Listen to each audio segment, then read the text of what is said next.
Welcome, everyone, to today's Explainer. I am absolutely thrilled to have you here with us. Today, we're going to unlock some of the most fascinating secrets of physics as we explore the foundational fluid dynamics that govern buoyancy. It's something we literally see every single day, right? Yet, the invisible forces pulling the strings behind the scenes are truly mind-bending. Section 1, the floating paradox. Okay, let's dive into this because this is a central mystery that honestly puzzled humanity for centuries before we finally cracked the code of fluid dynamics. Consider this stark paradox. A massive, incredibly heavy steel ship floats effortlessly on the surface of the ocean. It's perfectly fine. But if you take a tiny, lightweight pebble and toss it into that exact same water, it plummets straight to the bottom. No hesitation. So you really have to ask yourself, why does a giant steel structure stay up while a tiny little rock goes down? It kind of seems backwards, doesn't it? And, we can expand this mystery from the water right up into the air. How does a hot air balloon rise into the sky? I mean, it seems to completely defy gravity altogether. Well, the answer to both the floating ship and the flying balloon lies in two invisible forces that hold the absolute key to these phenomena: upthrust and buoyancy. Section 2. Upthrust, the upward force. To really understand our paradox, we've got to uncover the first missing puzzle piece. It's essentially a hidden secret of nature that pushes back against gravity. So here is our first critical definition. Upthrust, which is also called the buoyant force, is the upward force exerted by a fluid, like water or air, on an object immersed in it. The absolute key word here is upward. It is a continuous, relentless upward push. Honestly, without upthrust, every single object you placed in water would simply sink right to the bottom. And this brilliantly illustrates what's really going on: an invisible tug of war. On one side, you have the downward force of gravity, which we experience as an object's weight, constantly pulling it down. But fighting back against it, acting in the exact opposite direction, is this continuous upward upthrust. It is a constant, literal physical battle happening anytime an object enters a fluid. Section 3. Buoyancy. Float or sink. Now that we know about this epic battle of upthrust, let's shift to the actual rules of engagement and tackle our second foundational concept. Buoyancy is the tendency of an object to float or rise in a fluid precisely because of that upthrust acting on it. So the crucial point to remember here is that these two concepts are permanently linked.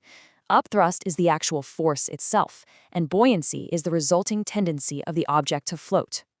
But you might be wondering, how strong is this force? Well, the amount of upthrust strictly depends on the weight of the fluid that the object displaces. This means an object's shape and its volume are absolutely crucial.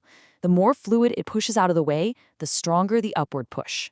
Let's break down the universal laws of fluid dynamics here. It all comes down to a really simple mathematical relationship. First, if the upthrust is greater than the object's weight, the object rises. Second, if the upthrust perfectly equals the object's weight, the object floats right where it is. And third, if the upthrust is less than the object's weight, the object sinks. Greater means rise, equal means float, less means sink. It really is that beautifully simple. Section 4, Everyday Physics in Action. I want to connect these fundamental laws back to your lived experiences, because these aren't just abstract rules on a chalkboard. They literally dictate the everyday human technology we rely on to navigate the world. Now, what's really interesting about this slide is how incredibly broadly these laws apply. Going back to our paradox, those giant steel ships float because their hollow hulls are specifically designed to displace a massive volume of water, which creates enough upthrust to counter their tremendous weight. Submarines? They are engineering marvels that actively control this balance. They take in or release water from ballast tanks to dive and surface on command. Life jackets leverage these exact same principles to add much-needed buoyancy to the human body. And hot air balloons rise because heating the air inside makes it less dense than the cooler air outside, which provides a powerful upward buoyant force. Section 5, the big takeaway.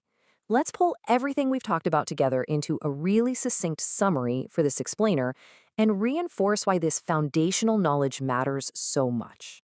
Here are the 3 key steps to lock into your memory. 1.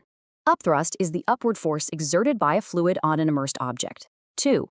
Buoyancy is the tendency of an object to float because of that upward force. And 3. The relationship between an object's downward weight and the upward upthrust is what definitively decides if that object floats, sinks, or remains suspended. Understanding this exact relationship is the fundamental key to how all of our modern marine and aerial technologies function. I'll leave you with this final thought. Since these invisible forces completely dictate whether our most massive technologies float or sink, what other heavy objects in our world are secretly relying on displaced fluids to conquer gravity? The next time you look at a cargo ship, a hot air balloon, or even just drop a stone in a pond, remember the invisible battle of upthrust and weight happening right before your eyes. Thanks so much for joining me on this explainer, and definitely keep questioning the physical world around you.